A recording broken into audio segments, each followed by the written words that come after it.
चिमुकल्यांपासून ते मोठ्यांपर्यंत सर्वांच्या मनावर अधिराज्य गाजवणाऱ्या बाप्पाच्या आगमनाची सर्वत्र आतुरतेने वाट बघितली जाते। गणरायाच्या जन्माच्या स्मरणार्थ भाद्रपद शुक्ल पक्षातील चतुर्थीला गणपती बाप्पांची प्राणप्रतिष्ठा केली जाते।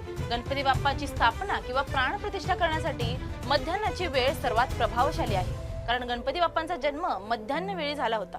यंदाचा गणपती स्थापनेचा मुहूर्त 27 ऑगस्ट रोजी सकाळी 11:05 ते दुपारी 1:40 दरम्यान असणार आहे। यंदा भाविक बाप्पांच्या पूजेसाठी तब्बल 2.5 तासांचा कालावधी मिळणार आहे। आजच्या या व्हिडिओमध्ये आपण गणपती बाप्पांची प्राणप्रतिष्ठा विधी कसा करावा हे पाहणार आहोत। सर्वप्रथम गणपतीची पूजा करण्यापूर्वी आवाहन करावे, त्यानंतर गणपतीची प्रतिकृती म्हणून सुपारी ठेवून तिचं पूजन करावं। 3 वेळा पाणी ताम्हणात सोडावं, त्यानंतर 3 वेळा आचमन करावं। गणपतीच्या मूर्तीसमोर आवाहन मुद्रा तयार करावी।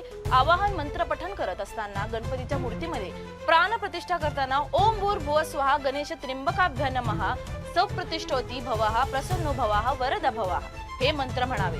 हे मंत्र म्हणत असताना भगवान गणेशाला 5 फुलं अर्पण करावी। गणेशाचे पाय धुण्यासाठी पाणी अर्पण करावं। आचमन समर्पणानंतर मंत्रांचे पठण करताना सुपारी गणपतीला पाण्याने स्नान घालावे, त्यानंतर पंचामृताने तर नंतर दुधाने गणपतीला स्नान घालावे।